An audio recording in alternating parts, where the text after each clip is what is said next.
Ready? Start. Mr. Deputy Chairman, Sir, in regard to the Finance Bill, we have submitted detailed amendments and hence I shall confine myself now to the general policy behind the Finance Bill. The detailed proposals we shall deal with when the amendments are taken up. Sir, in presenting the Finance Bill based on the budget, the Finance Minister has delinked the price rise of petroleum and fertilizer from the budget proposals. He has delinked the price rise to the extent of rupees 2700 crores.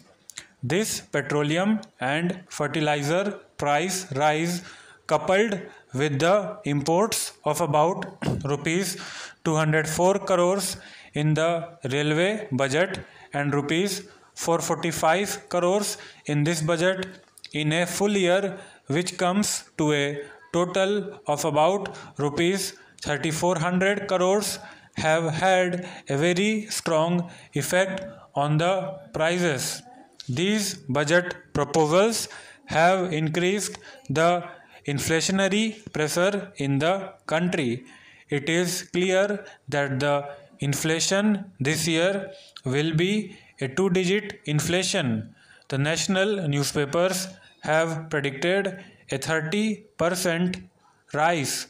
Some economists have said a price rise of 15 to 20% is inevitable.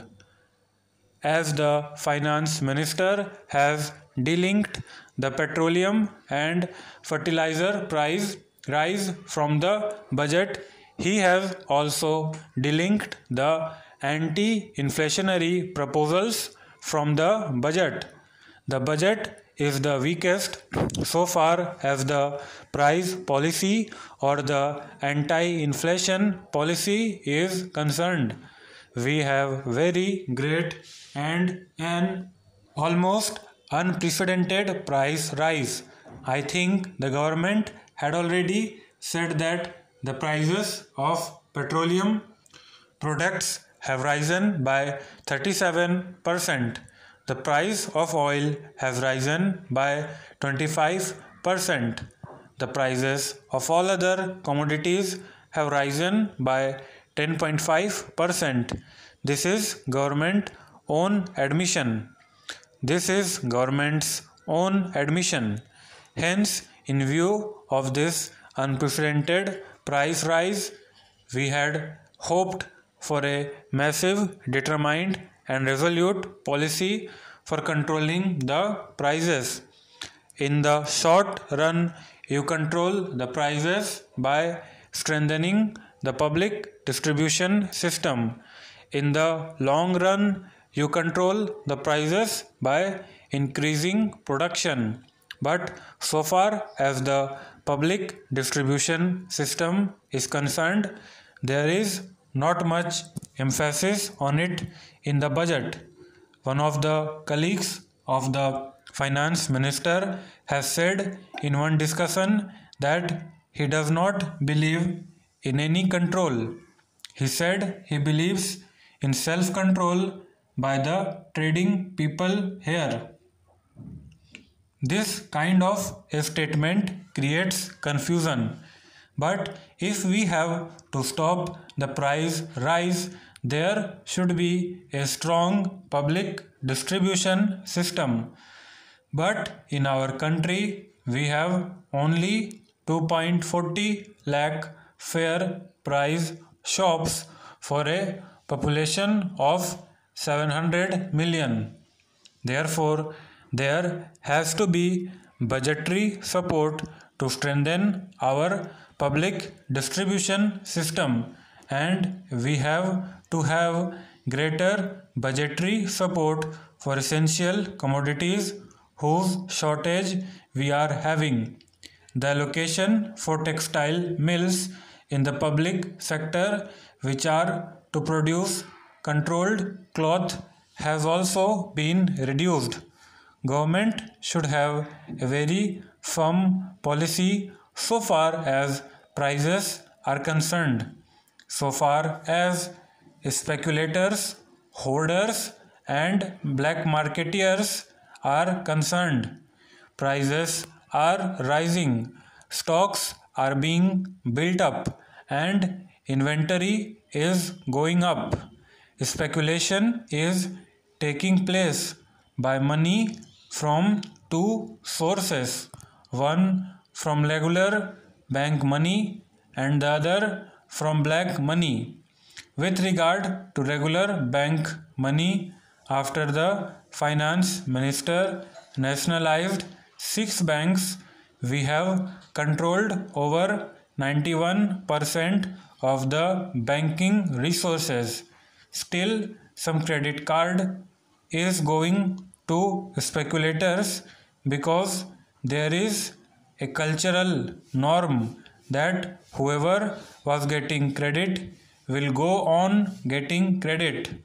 Therefore, on credit policy, there has to be greater surveillance and greater money check so that those who hoard do not get credit.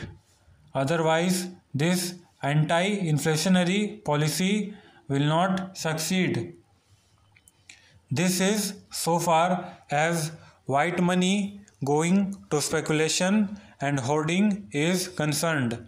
So far as black money going into hoarding and speculation is concerned, on black money, the Vanchu committee was there. It had pointed out that 8,000 crores of rupees of black money were circulating into the market. Somebody said that it is rupees 20,000 crores and somebody's estimate is still higher. It is said that there has been a tax evasion of about rupees 1400 crores. Therefore, on black money, the finance minister has to take strong and firm action. The raids are not taking place, and sometimes when the raids take place, there is something flashed in the newspapers, but later nothing comes out of it. Therefore, strong and firm measures are to be taken so far as black money hoarders and profiteers are concerned. On black money, the question of bearer bonds was also mooted. It was not successful in Ceylon. About the steps, I would not ask the finance minister to disclose to the House, but I would ask him to take them as he did it in the case of nationalization of 6 major banks for which he deserves credit. So, in black money, I hope the finance minister will do something very, very firm without giving any warning to anybody about the steps. Stop.